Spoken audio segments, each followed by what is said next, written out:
How old is this country? The country, the independence since 1960. 1960? Yeah. And the country could only boast of 3,000 kilometers. 3,000 kilometers, I'm telling you. Is it true? Yeah, it's true. Captain Ibrahim Traoré will live long and prosper in his ways for these 3 moves he has embarked on. Ladies and gentlemen, he has chosen the path of leadership through service to the people, and that's his key. I just saw a video by Wademaya in Burkina Faso where he is on a construction site with 2 Burkinabes discussing the change Captain Traoré has brought to the country since he took over power. This time, it's about building the road network in the country.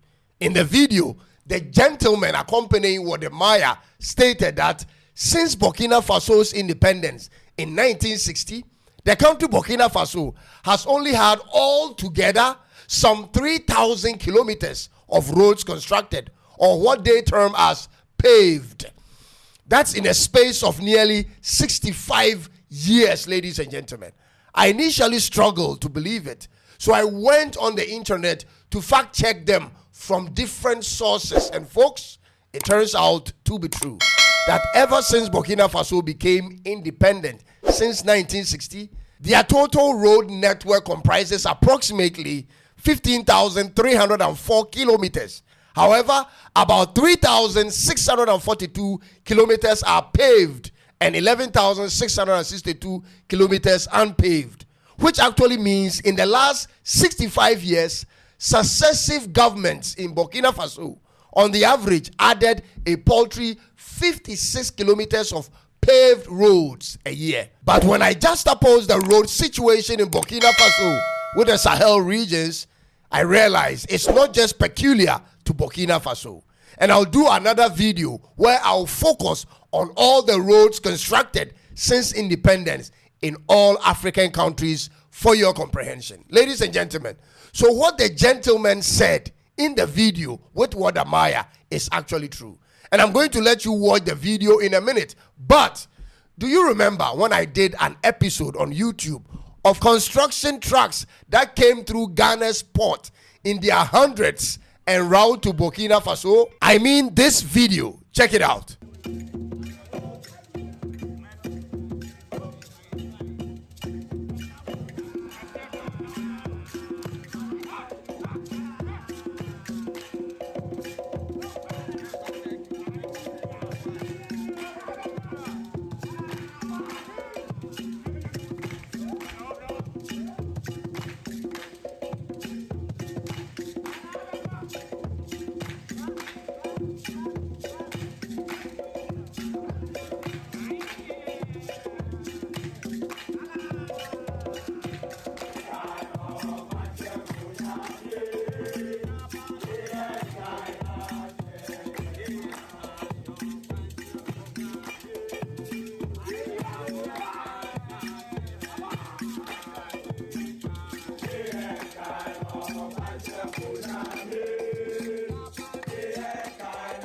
Yes, so those trucks went straight from Ghana to Ouagadougou, their capital. And now this is what it's doing there. Let's now watch and listen to Wademaya and to what the 2 Burkinabes said to Wademaya about the trucks that came through Ghana's port to Ouagadougou. Check this video out. How old is this country? The country, the independence since 1960. 1960? Yeah. And the country could only boast of 3,000 kilometers. 3,000 kilometers, I'm telling you. Is it true? Yeah, it's true. As Wademaya was saying, since the independence up to today, we had just 3,000 something paved roads. But now, with the coming of Traore, they are planning to pave 5,000 kilometers per year. This is insane. This is unbelievable. How are they achieving that? Yeah, they bought all the equipment because the government doesn't want anymore to let any company be in charge of this. So they bought all the equipment to do it by itself. The government is in charge of building all those roads that you can see.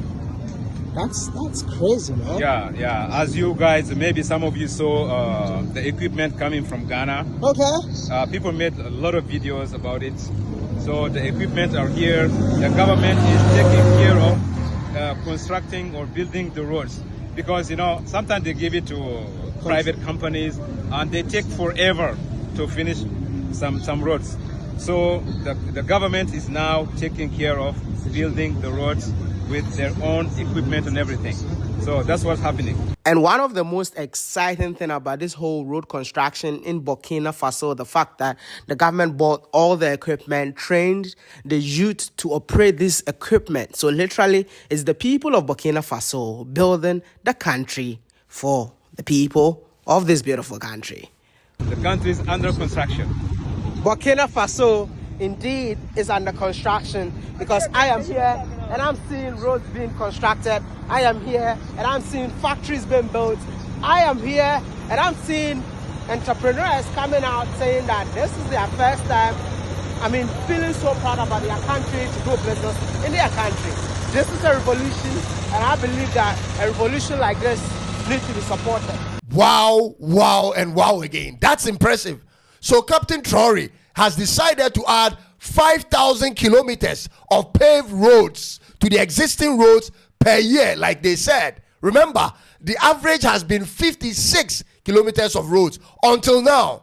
This is unprecedented. And listen, ladies and gentlemen, to the part that most people didn't catch. This is the most important part.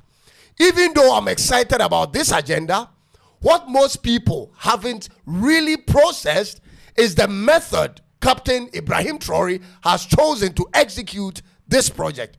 This is a method I've preached to Ghana government for at least 2 years, and they have just turned a blind eye on me. For those who have been with me for a while on this platform, I did an episode proposing 3 major moves our president can initiate to solidify his stay in office for another 4 years. And I titled it 3 major projects that can qualify President Mahama for 3rd term. And in that video, I proposed that he does what has made the Chinese successful when it comes to road construction, which is exactly what Captain Traore is doing. Ladies and gentlemen, Captain Traore is super intelligent and aware of what to do to really move the needle when it comes to development.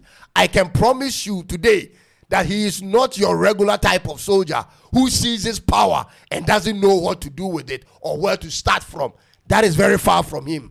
This is what Captain Ibrahim Traoré, has done. He has moved away from contracting private road contractors to build the country's roads to now using the state to construct the roads for the country.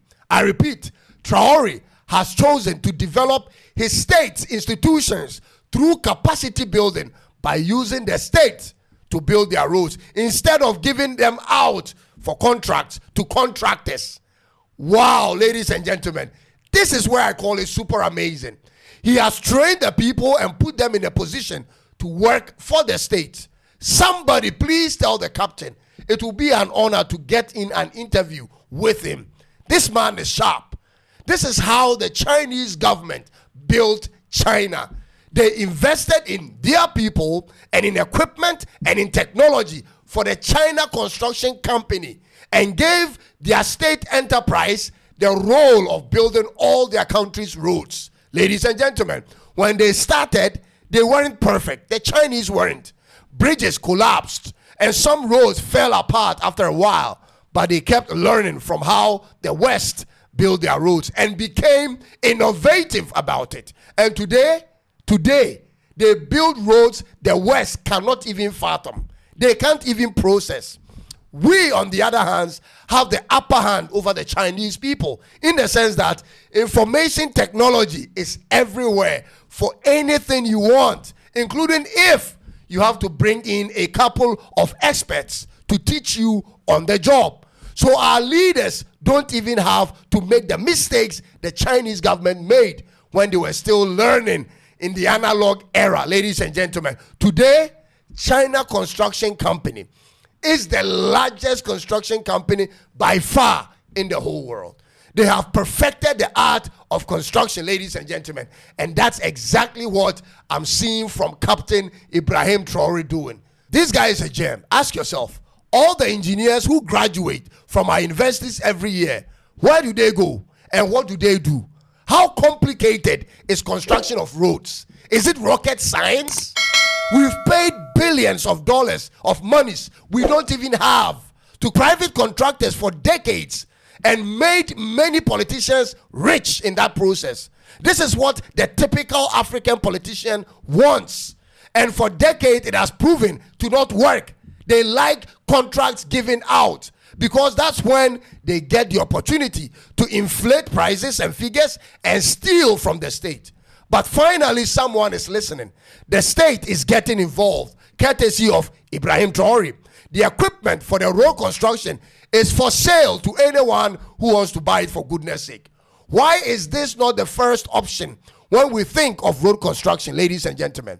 I propose 3 things in that video to the president of Ghana for his consideration. I mentioned a state construction company, a state mining company, and a state farm.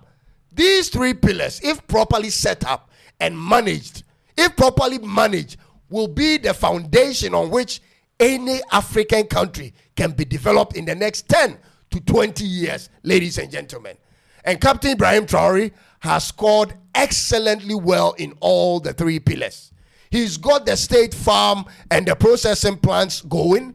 He's got the construction now underway and the mining company set up. What else can you ask for a man? What's left is effective supervision, innovation, and maintenance. Ladies and gentlemen, this Ibrahim guy is born different. This is why, as an African, you cannot hate, but love him. Every African with ideas for development must from henceforth wake up and get into the politics of your country.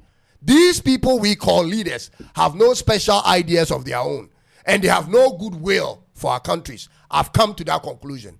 They are simply people who were courageous at some point to indulge in politics of a political party and now be put in a certain position. That's all.